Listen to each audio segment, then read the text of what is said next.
Hi there, and welcome to Tending the Threshold, an 8-part podcast mini-series. I'm your host, Carmen Spaniola. These special edition episodes of the Numinous podcast feature conversations with my fellow presenters at the Tending the Threshold Conference, an event happening in Ashland, Oregon on May 26th and 27th, 2018. This extraordinary event is a gathering of change makers, bridge builders, and edge dwellers. It's about relationship, ritual, and revolution. It's an experience of radical togetherness, disruptive social change, and emergent creativity. There will be art, beauty, play, grief, gratitude, conflict, intimacy, and community. In other words, this is not the patriarchy's conventional conference. The container at this unconference will be held by a group of 10 co-facilitators from 3 countries and many walks of life. The group includes poet and spoken word artist Tanur Ali, conflict engagement and resolution practitioner Aftab Erfan, equity and inclusion consultant Desiree Adaway, clinical psychologist and author Bayo Akoma-Lafe, social entrepreneur Donnie McClurkin, artist and death doula Rachel Rice, educator, facilitator, and Indigenous rights activist Aaron Ortega, videographer and artist Beck Stupak, therapist, ritualist, and conference founder Holly Truler, and myself, Carmen Spaniola. For new listeners, allow me to just briefly introduce myself. I'm a clinical hypnotherapist, a somatic trauma resolution practitioner, and a wilderness guide. As of spring 2018, this show, the Numinous Podcast, has been around for 4 years and over 100 episodes. And occasionally, I'll do a mini-series focusing on a singular topic. Throughout this mini-series, I'll be hosting conversations with my co-facilitators, exploring the threshold upon which we find ourselves as humans living in these challenging times. I'm asking each guest how they see the threshold and why they feel drawn to gather with others in Ashland to tend the threshold. Bayo Akoma-Lafe, PhD, is a renegade academic, lecturer, speaker, and proud diaper changer. Bayo curates an earth-wide organization called the Emergence Network for the recalibration of our ability to respond to the civilizational crisis, a project framed within a feminist ethos and inspired by indigenous cosmologies. He considers this a shared art, exploring the edges of the intelligible, dancing with post-humanist ideas, and dabbling in the mysteries of quantum mechanics. He speaks and teaches about his experiences around the world and then returns to his adopted home in Chennai, India. I caught up with Bayo online. He was teaching his course on sacred activism at Schumacher College in the UK. So, Bayo, the event that we're co-facilitating in Ashland, Oregon in May is called Tending the Threshold. And I wonder if you could describe for us how you see the threshold at which we stand as humans living in these times. Thank you, Carmen. Well, I would say that the most electrifying liminal edge or threshold would be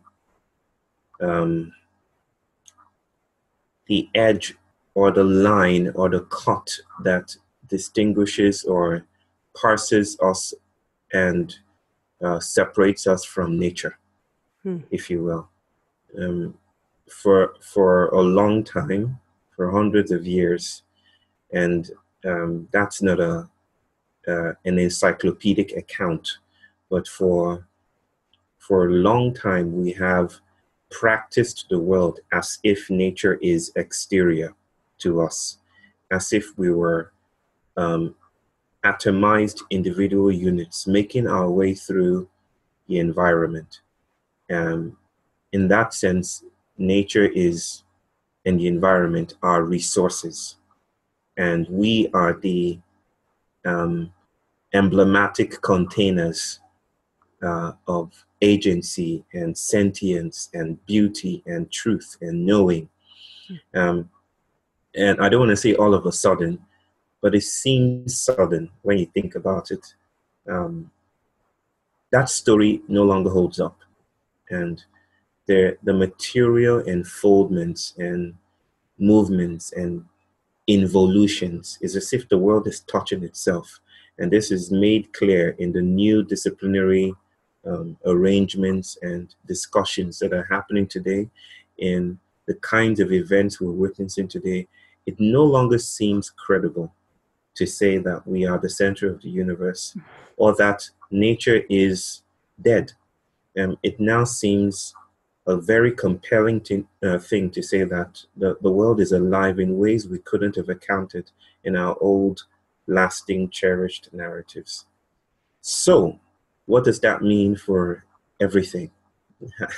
What are the implications for activism? What are the implications for economics, politics, the way we practice abundance, the way we practice learning, the way we practice ourselves?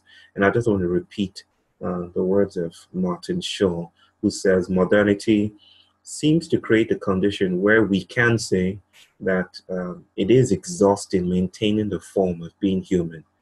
In a sense, and I started off by saying the threshold, or at least one of the thresholds, is the distinction that we have made, or modernity has made intelligible, between us and nature. It even goes deeper than that. It's bone deep. The distinction between us and ourselves, and us and the world around us, is crumbling apart. So we're in a compost heap right now, if you will. And yeah, what we do with this space will have deep, lasting consequences for our children. Mm-hmm. So what does it mean then for you in terms of your work as a clinical psychologist, as a professor, and what you've called and what you've taught as sacred activism? If the world is remembered back into being alive, how are you personally doing that differently now? Well, personally, my own steps of walking away from the trajectory that led towards lasting security in in academia was something definitely personal. My wife and I decided we wanted to live a small, intimate, and intense life in India, and so we decided to take that step, trusting that somehow we would be taken care of. That was a deeply personal journey that is still ongoing. We still have just as many questions as we have been afforded the gift of answers at the same time. We also hold the questions as gifts as well. Not that I mean to make a demarcation between the personal and the professional. Those things don't hold up for me in my view. But in what I would, for access and for the ease of conversation, call my work, it has congealed into something that I would like to call post-activism, as a way of thinking about the sacredness of everything at the moment. And that's basically saying that, what if the ways we respond to crisis is part of the crisis? What if the ways that we have learned, the classical, orthodox, and conventional ways we practice responding to the most troubling challenges of our times, what if that reinforces the status quo? And what if, even if that's not the case, what if there are other capacities that we have been closed and excluded from accessing because we practice the world and we practice our being and our becoming and presence in particular ways? What is missing from the picture? What is, and this is not an attempt to find some wholesome, final, beautiful, indigenous solution to everything. It's more about asking questions about the questions we ask, or seeing the way we have come to see. So post-activism is not like a dismissal of what we do in the everyday. In public spheres, it's not a dismissal of professional platforms out there, people struggling for survival or survivance or any of those things. It's not about that. It's more about asking or repeating the call of some elders in Africa. I don't want to say Africa as if Africa is a single entity. I can't quite remember the place it comes from, but the idea is the times are urgent. Let us slow down. And the invitation to slow down in times of urgency is not quite, as I understand it, it's not merely an invitation to slow down in terms of speed. It's more an invitation to notice the invisible, to linger at the edges and hold the trouble of discomfort longer than we're used to, so that in doing that we might there's no guarantee, there's no confident epistemology I'm riffing on here. It's a noticing that there are other beings in the room, that we live and thrive in the orbit of other worlds and other agencies. And sometimes we cannot control the outcomes. In fact, most of the time it's the case. So what does our activism look like when we take into account that there are others in the room, that there are elephants in the room, and that we will not always arrive intact? This is the vocation of humility that is at the heart of what I feel called to articulate and speak about. Well, and you speak my mind. It's really lovely. And it's interesting you say that you and your wife, as a personal practice to address sort of these, large themes, was to craft for yourselves a small, intimate and intense life in India. And my husband's blog is called Small and Delicious Life. And so we at least if it is definitely intimate and intense. And so we must have good food in order to do that. But right. I appreciate the quality of approach and the quality of your looking and inquiry as you described. Post-activism. So how do you see then, in maybe you have some examples or not, but just how do you see then post-activism playing a role in helping us humans who are trying to engage with the other beings and in the natural and the more than human worlds? How do we do that when we're addressing these large scale cooperation dilemmas, such as perhaps it's climate change, or perhaps it's species extinction, or perhaps it's water rights? How do you see this ideally unfolding? Yeah, I'll preface my comments by saying there is a very exciting resurgence of interest in indigenous matters and indigenous concerns and indigenous cosmologies, other ways of knowing, which is rightly grounded in and occasioned by a world that is increasingly connected, so that I can access stuff that my father or his father would not have been able to access. And so the world is increasingly connected in those ways, and we're beginning to notice the lasting problem of the other.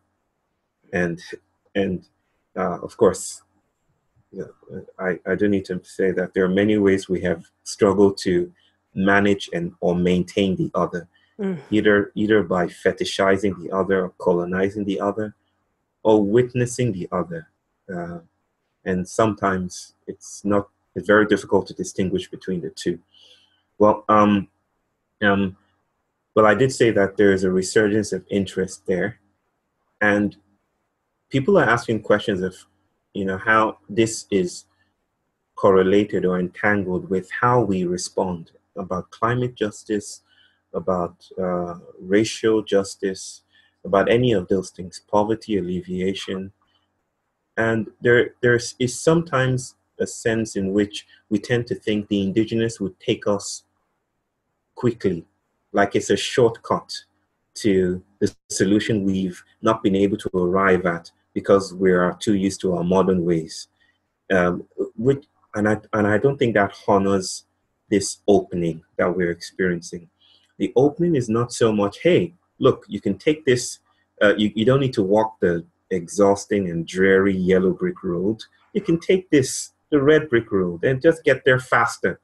But it's not about that. It's about noticing and holding space for other things that are just as, that are humbling, yes, but are just as potent and worthy of consideration.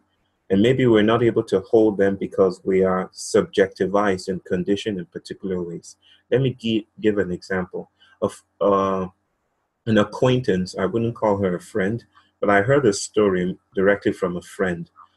Her response to climate change is something to be admired, I guess.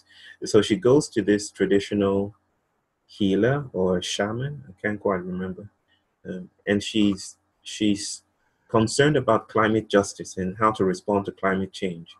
Now, the ways we usually do that is we probably blueprint a design, an ideas. We channel it through the funding, the pipeline of funding.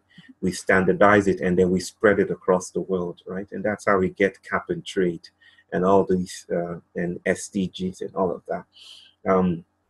So she was expecting something just as big, maybe, or something compelling.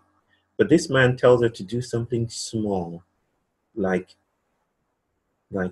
to take a seed, plant it in a pot or earthen vessel of some kind, and drop it wherever she goes, and that's it.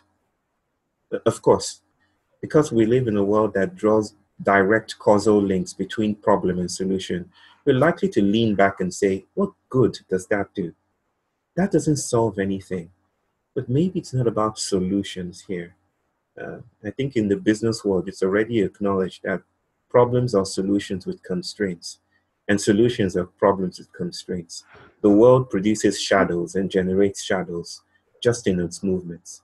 So maybe it's not about creating solutions, not that solutions do not matter, but that other ways of seeing might help us, like I said earlier, hold and value other things that are probably not admissible or are probably nonsensical in our present state of consciousness.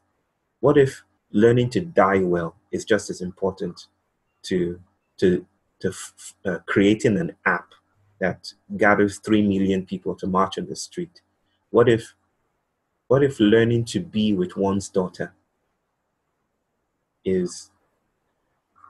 might not be big in the usual sense of it, but is cosmic when you think of the world as a web that connects everything together.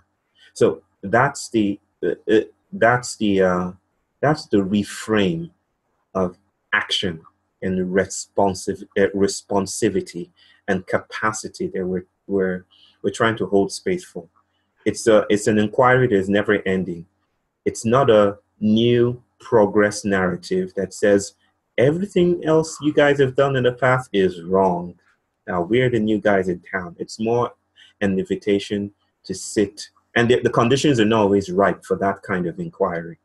But sometimes there's just the right space to do it, and we can sit down and we can do something different. And we can become different in the process. Wow, it's a compelling invitation to me, and I appreciate what you said, that the conditions are not always right. Yeah. But sometimes, and when they are, what a beautiful and compelling step to take. I'm curious, what compelled you to participate in the Tending the Threshold event? Um, well, first of all, I'm apart from the beautiful name of Tending the Threshold, and I don't want to dismiss that. I want to dwell with that for a moment. The tending the threshold, taking care of multiple temporalities, pressing one's ear on the ground, the soil, to listen. There's something about tending and taking care of and witnessing. I say witnessing, not witnessing, but witnessing. There's something soft and loamy and maternal and warm about that already draws me to it. So if not for the poetic and aesthetic and the sexiness of tending the threshold, the sensuousness of that, there definitely the call and the invitation that I heard and I hear is not an invitation to solve the world's problems. If that were the case, I would be hesitant to be part of a gathering that wants to do that. There is a stunning lack of confidence in our ability to do that, because in tending the threshold, we are not building new maps, so to speak. We are taking care of our limitations. We're almost like touching ourselves and meeting ourselves as if for the first time. And that is the kind of poetry, the kind of mythopoetic gathering and revival. Well, that has very strong evangelistic connotations. but that's the kind of emergence that I feel drawn to and I want to be part of, and I want to co-stitch with the gifts that I've received. Mm-hmm. Wow. Well, I'm also very excited and you said it's loamy and warm and sensual, and it's true. It's like it has this very it's like underpinning this is a kind of energy that I think will draw in the people who have or want to have that erotic relationship with the sensuousness of life, and that sort of like, that yearning that I think is so lovely. And so I'm really thrilled to co-stitch something with you and the other esteemed facilitators. So thank you so much. I really, really look forward to gathering with you in May. Vayo, thank you for taking the time to be here today.